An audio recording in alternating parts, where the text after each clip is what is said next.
Concepts in general studies by Vajpayee sir.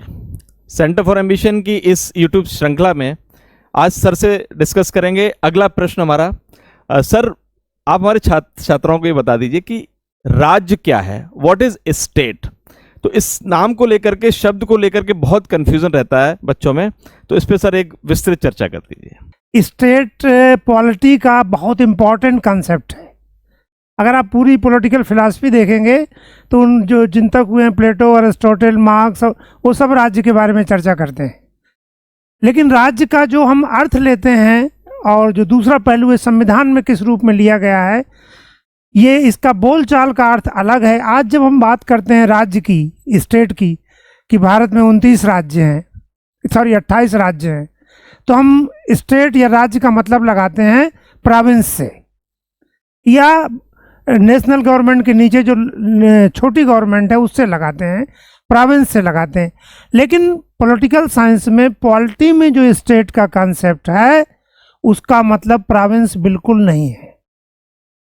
आज जो स्थिति है, थ्योरेटिकल पोजीशन फाइनल, उसमें राज्य या स्टेट के 4 एलिमेंट होना जरूरी है। सबसे पहला है कि उसका एक निश्चित भूभाग हो जहां पे वो शासन करता हो। दूसरा, उसकी एक निश्चित जनसंख्या हो जिनके ऊपर वो शासन करता हो।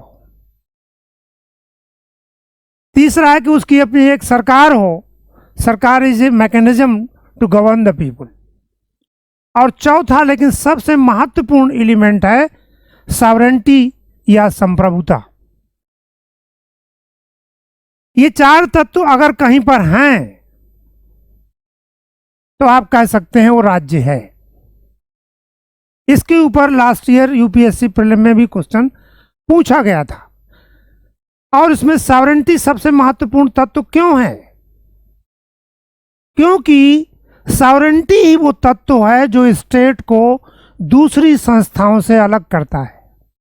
जैसे उत्तर प्रदेश एक प्रोविंस है लेकिन स्टेट नहीं है। क्यों? उसके पास सॉवरेंटी नहीं है। सॉवरेंटी तो इंडिया या भारत के पास है। इवन यूनाइटेड नेशंस भी एक स्टेट नहीं है, हालांकि उसके पास सरकार है, जनसंख्या भी है, सारी चीजें हैं, लेकिन सॉवरेंटी ना होने की वजह से वो स्टेट नहीं है। इसी तरह आप ये कह सकते हैं, मेरी बात को ध्यान से सुनना, कि 1947 के पहले भारत एक राष्ट्र तो था लेकिन राज्य या स्टेट नहीं था, क्योंकि उसके पास संप्रभुता नहीं थी।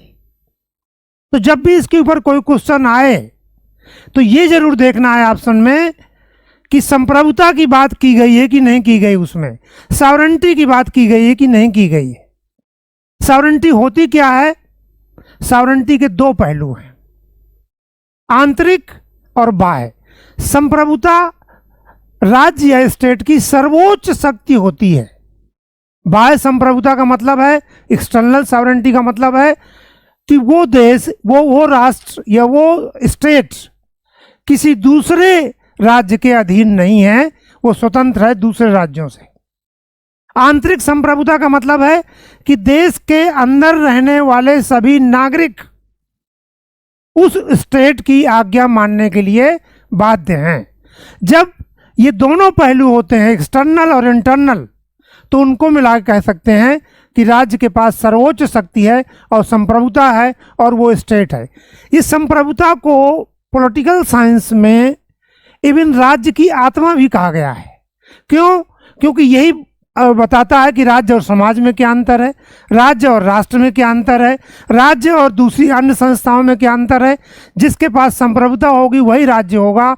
हाँ, अगर किसी राज्य में 2 संस्थाएं संप्रभुता का प्रयोग करती हैं, दोनों एक दूसरे की बात नहीं मानती हैं, तो समझ लो कि उस दिन उस राज्य में 2 राज्य हो गए हैं। इस संप्रभुता की बात मैं, और उसका प्रैक्टिकल इंप्लीकेशन आपको बताना चाहता हूं। इस संप्रभुता की बात हमारे संविधान के प्रस्तावना में लिखी है। एक संप्रभु राष्ट्र होगा, सॉवरेन स्टेट। आपने देखा होगा कि भारत के राजनेता और अधिकारी जब किसी अलगाववादी नेता से बात करते हैं तो वे एक शर्त लगाते हैं कि हम संविधान के दायरे में बात करेंगे, आप हमारा संविधान मानो। संविधान मानने का मतलब है कि आप भारत को संप्रभु मानो, यानी अलगाव की बात नहीं हो सकती वहां पर। तो इसीलिए संविधान की बात की जाती है, क्योंकि उसमें भारत को संप्रभु माना गया है। इसीलिए हम अलगाववादी आंदोलनों से संविधान के दायरे में ही बात करेंगे। अगर वो हमारी संप्रभुता को नहीं मानता तो हम उससे बात नहीं करेंगे। अब रही बात कि भारत के संविधान में इस संप्रभुता शब्द का प्रयोग इस राज्य शब्द का प्रयोग कैसे किया गया है, मैं आपको बता दूं। इसके लिए आपको संविधान को दो भागों में बांटना है। भाग 3 जो फंडामेंटल राइट से संबंधित है, भाग 4 जो directive principles of state policy से संबंधित है।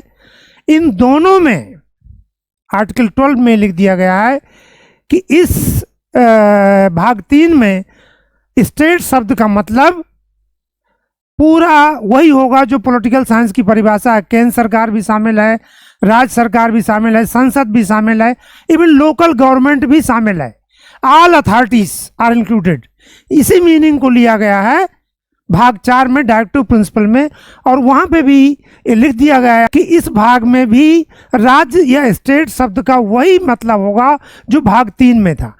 लेकिन इसके अलावा पूरे संविधान में, यानी कि भाग 3 को यानी फंडामेंटल राइट्स और भाग 4 यानी directive principle of state policy, इनको छोड़कर हमारे देश के संविधान में राज्य शब्द का प्रयोग प्रोविंस के रूप में किया गया है। उस अर्थ में नहीं किया गया है एक संप्रभु संस्था के रूप में, लेकिन इन दो जगह पर उसका प्रयोग एक संप्रभु संस्था, उसमें सारी चीज शामिल है, उसके रूप में किया गया है। यहाँ मैं एक बात और स्पष्ट करना चाहूँगा कि जैसे कि मैंने कहा था कि 1947 के पहले भारत एक स्टेट नहीं था लेकिन एक राष्ट्र था। इसका क्या मतलब है? एक्चुअली राष्ट्र और राज्य की मूल तत्व समझने की बात है। इसमें हमने आपको बता ही दिया है कि स्टेट का सबसे अपरिहार्य या आवश्यक तत्व है संप्रभुता या सॉवरेंटी। उसी तरह नेशन का आवश्यक तत्व क्या है? नेशन का आवश्यक तत्व संप्रभुता नहीं है, नेशन का आवश्यक तत्व है एकता की भावना। यानी 1947 के पहले भारत के लोगों में एकता की भावना थी तो राष्ट्र तो थे, लेकिन संप्रभुता नहीं थी, वो अंग्रेजों के पास थी, इसलिए हम एक राज्य नहीं थे। Thank you.